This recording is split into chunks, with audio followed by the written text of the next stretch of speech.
Friends, video को start करने से पहले एक छोटा सा इंस्ट्रक्शन है आपके लिए। बेस्ट टेक्स्ट बुक और test series for SSC JEE और गेट के लिए मैंने डिस्क्रिप्शन में नीचे लिंक डाला हुआ है। Thank you so much. और चलिए अब हम लोग अपना वीडियो कंटिन्यू करते हैं।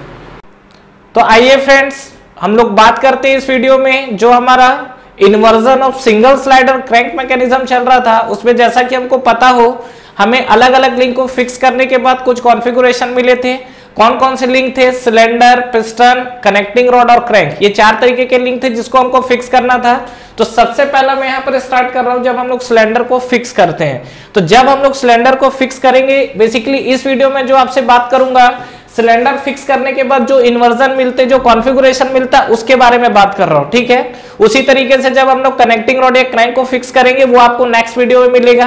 तो यहां पर जैसे मैं सिलेंडर फिक्स की बात कर रहा हूं तो सिलेंडर फिक्स में हमको 2 तरीके के अरेंजमेंट मिलते हैं। जैसा कि अगर आपको याद हो, एक हमारे पास मिलता है IC engine, internal combustion engine, और दूसरा जो हमारे पास मिलता है that is the EC, that is the external combustion engine.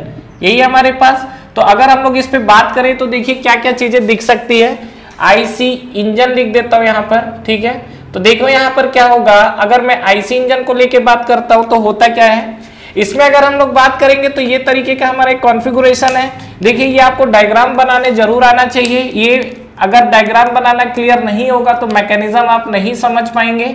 और ये हमारे पास देखिए क्रैंक है, ये हमारे पास क्या है, स्लाइडर है इस तरीके का, ठीक है। और ये आपका स्लाइडर पे अगर आप देखेंगे तो यहाँ पर ये जो आपका क्रैंक है और क्रैंक में आप देखेंगे तो आपको इस तरीके का अटैचमेंट दिखेगा, ठीक है।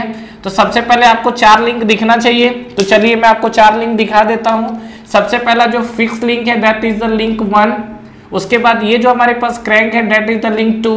उसके बाद जो कनेक्टिंग रॉड है दैट इज द लिंक 3। और ये जो आपका स्लाइडर है दैट इज द लिंक 4। ये आपको क्लियर है यहाँ तक, ये फिक्स है हमारा। तो ये जो फिक्स वाला पोर्शन है पूरा फिक्स लिंक 1 में काउंट हो गया है। स्लाइडर को मैंने लिंक 4 लिखा हुआ है। अब क्या होगा यहाँ पर, अब देखिए सिंगल स्लाइडर है तो इसमें एक स्लाइडर लगा हुआ है, बाकी 3 ज्वाइंट आपको जो दिख रहे होंगे वो टर्नरी ज्वाइंट है। देखिए टर्निंग ज्वाइंट 1, 2 और ये आपको क्या है 3 ज्वाइंट। और ये जो स्लाइडर है वो आपको क्या है, सिंगल स्लाइडर मिला हुआ है, ठीक है। अब ये जो आपका क्रैंक है, इस क्रैंक का अगर आप रोटेशन देखेंगे तो मान लीजिए कि हमने क्रैंक को रोटेशन दिया, और जब आप क्रैंक को रोटेशन देंगे तो क्रैंक कुछ इस तरीके से क्या रोटेट करेगा। मान लीजिए चलिए इधर दे दिए तो ये क्रैंक इस तरीके से रोटेट कर रहा है।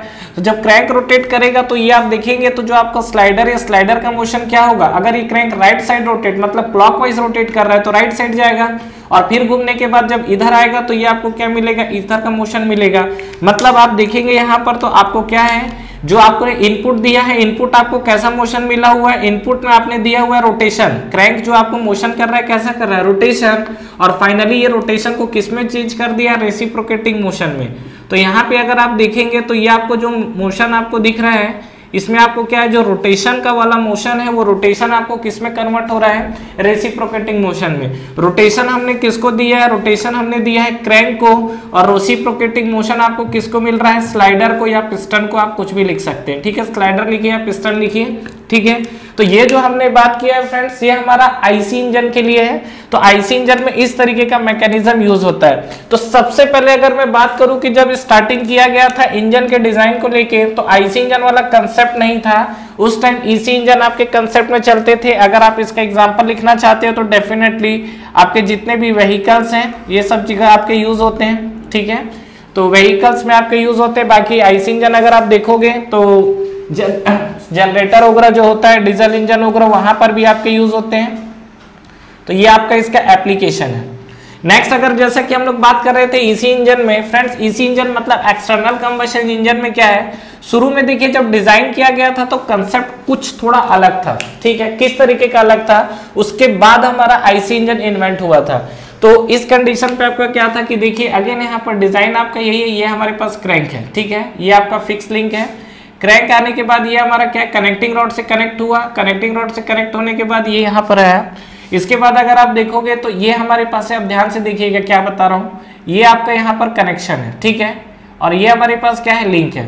तो ये जो हमारे पास लिंक है ना, तो ये हमारे पास है, इसको हम लोग क्या बोलते थे, इसको हम लोग बोलते हैं क्रॉस हेड, ठीक है। ये जो क्रॉस हेड है, ये क्रॉस हेड आपका क्या कनेक्ट रहता था किससे, स्लाइडर से या पिस्टन से, कुछ इस तरीके से, ये आपका कनेक्शन था। और ये तो मैंने जस्ट एक रेफरेंस लाइन खींचा ताकि मैं एक स्ट्रेट लाइन में ड्रॉ कर सकूं चीजों को, ठीक है। तो यहाँ पे अगर आप देखोगे तो ये आपको कुछ इस तरीके का आपको अरेंजमेंट था ये, ठीक है। तो ये जो हमारे पास अरेंजमेंट था, तो अगर आप देखोगे तो इसमें भी आपको क्या है, ये हमारा ईसी इंजन है। अब ईसी इंजन अगर आपको दोनों में बेसिक डिफरेंस पता हो तो क्या होता है, आईसी इंजन में जो कंबशन चैम्बर होता है, वो कंबशन चैम्बर जो आपका फ्यूल जहां पे आपका क्या है बर्न हो रहा है, वो इनसाइड द आपका क्या होता है इंजन के अंदर होता है। और एक्सटर्नल कंबशन इंजन में जो कंबशन चैम्बर होता है वो आउटसाइड द इंजन होता है। आउटसाइड द इंजन होने का मतलब जो भी आपके फ्यूल कंबशन हो रहे हैं वो क्या होंगे, बाहर साइड होंगे। तो यहाँ पर जैसे अगर हम लोग बात कर रहे हैं क्रैंक और कनेक्टिंग रॉड को लेके, एक बार मोशन दीजिए, समझ में आ जाएगा। हमने मोशन दिया तो ये बना इस तरीके से राउंड राउंड, लेकिन मोशन आपका वही है, ठीक है। तो ये आपका क्या इस तरीके से रोटेट होगा। अब देखिए क्या होगा, ये वाला जो पोर्शन है हमारा, अगेन इसमें अच्छा आपको लिंक दिखाना है। पहले लिंक आप देखोगे तो देखो ये जो आपका फिक्स वाला पोर्शन है ना, ये आपका लिंक 1 है, दिस इज द लिंक 2 जो आपका क्रैंक है, कनेक्टिंग रॉड लिंक 3 है। लेकिन यहाँ पर आप लिंक 4 देखोगे तो ये आपका स्लाइडर है, डेट इज द लिंक 4, ठीक है। और ये वाला जो पोर्शन है ना, इस पोर्शन को हम लोग बोलते हैं that is called cross head. ये जो हम लोग है क्रॉस हेड, ठीक है। ये सब आपको पहले यूज होता था। देखिए पहले का कंसेप्ट ही यही था कि यहाँ से आपका क्रैंक घूमा, क्रैंक घूमने के बाद जब कनेक्टिंग रॉड के पास मोशन आया तो ये आपका जो क्रॉस हेड है ये क्या है, आपका मोशन करेगा। तो जब क्रॉस हेड आगे जाएगा तो पिस्टन इधर जाएगा लेफ्ट साइड, और क्रॉस हेड अगर पीछे की तरफ जाएगा तो पिस्टन जाएगा राइट साइड। मतलब ये जो आपका मोशन है। अब आप ये बोलेंगे कि यार ये क्या कंसेप्ट है, ये देखो सीधी सी बात है, जब इसको डिजाइन किया गया था तो लोगों के मन में यही था कि ये वाला डिजाइन हमारा सक्सेस है। लेकिन बाद में ये सोचा गया क्या कि भैया ये दोनों जो चीजें हैं, इसको अलग मोशन दे रहे हैं, इसको अलग मोशन दे रहे हैं, आपके क्या है मोशन वाले पार्ट बढ़ गए हैं, फ्रिक्शन बढ़ गया है, इंजन का डिजाइन लेंदी हो गया है। तो बाद में ये कंसेप्ट लेके आ गया क्यों ना स्लाइडर को इसी के अंदर हम लोग क्या करें, फिक्स कर दे। मतलब स्लाइडर को इसी के अंदर क्या कर देते हैं हम लोग, अटैच कर दे उस केस में। तो यहाँ पे अगर आप बात करोगे तो ये जो आपको स्लाइडर दिख रहा है, तो यहाँ पर इनबिल्ट करने के बाद यहाँ पर कंसेप्ट आया आईसी इंजन का, ठीक है। तो ये इनिशियल वाला कंसेप्ट था। तो इसमें आपको टोटल 4 लिंक दिख गए हैं। और जहां तक आप ज्वाइंट्स को लेके बात करोगे, this is the 1 primary joint, 2nd primary joint, 3rd primary joint और एक स्लाइडर ज्वाइंट आपका हो गया। तो यहाँ पर अगर मैं मोशन को लेके बात करूं तो अगेन आपका जो मोशन है, सबसे पहला मोशन आपने किसको दिया हुआ है, रोटेशन, क्रैंक को दिया हुआ है रोटेशन में। और जो फाइनल आउटपुट आपको मोशन मिला हुआ है, ये आपको क्या मिला हुआ है, रेसिप्रोकेटिंग में, ठीक है। मतलब जो आपका मोशन था रोटेशन में, वो रोटेशन आपका फाइनली किस में कन्वर्ट हो गया है, रेसिप्रोकेटिंग मोशन में। तो रोटेशन में अगर हम लोग बात करें तो रोटेशन पे आपको आपने मोशन किसको दिया हुआ है, क्रैंक को दिया हुआ है। और ये जो फाइनली जो क्रैंक है आपका जो कनेक्ट हुआ है वो किस में गया है, स्लाइडर में आपका गया हुआ है, ठीक है। तो ये हमारे पास मिल गया स्लाइडर का अरेंजमेंट। इसका अगर आप एग्जांपल देखना चाहते हो तो ये पहले यूज होता था कहां पर, स्टीम इंजन में। आजकल तो जो स्टीम इंजन ट्रेन में लगना ही बंद हो गया, मार्केट से ऑब्सोलेट हो चुका है, तो वहां पर अभी ये चीजें यूज नहीं होती है। तो आजकल बेसिकली आप देखोगे तो मार्केट से आपका जो एक्सटर्नल कंबशन इंजन है वो आपका क्या है, हट चुका है, ठीक है। आजकल हम लोग टोटली बेस्ड हो गए किस पे, इंटरनल कंबशन इंजन पे। तो यहाँ पे अगर आप देखोगे तो आपको समझ में आ रहा होगा कि सिलेंडर को क्या किया गया, फिक्स किया गया। यहाँ भी एक तरह से आपका सिलेंडर है, तो ये आप देखोगे तो यहाँ पर भी हमने क्या है, ये जो हमारे पास सिलेंडर है, इसी सिलेंडर को हमने क्या किया है, फिक्स किया हुआ है, ठीक है। तो इस चीज को ध्यान रखिएगा। तो ये अभी मैंने जो डिस्कस आपसे किया हुआ है, क्या किया हुआ है, सिलेंडर मैंने क्या किया है, सिलेंडर को मैंने फिक्स किया है। डेट इज द 2 कॉन्फ़िगरेशन इसमें आए हैं, आईसी इंजन और ईसी इंजन का। Thank you very much for watching this video. Friends इस वीडियो को लाइक करिए, ज्यादा से ज्यादा फ्रेंड्स के साथ शेयर करिए और इस चैनल को सब्सक्राइब करना ना भूलें और बेल नोटिफिकेशन जरूर प्रेस करिएगा, जिससे जो भी लेटेस्ट वीडियो अभी आ रहे हैं और जो भी आपके वीडियोस अपलोड हो रहे हैं वो आप तक पहले पहुंचे। और फ्रेंड्स हमारा टेलीग्राम चैनल भी है जिसको आप ज्वाइन कर सकते हैं, जिसका लिंक नीचे आपको डिस्क्रिप्शन में और फर्स्ट कमेंट बॉक्स पे मिल जाएगा। तो ठीक है फ्रेंड्स, तैयारी करते रहिए। Wish you all the best.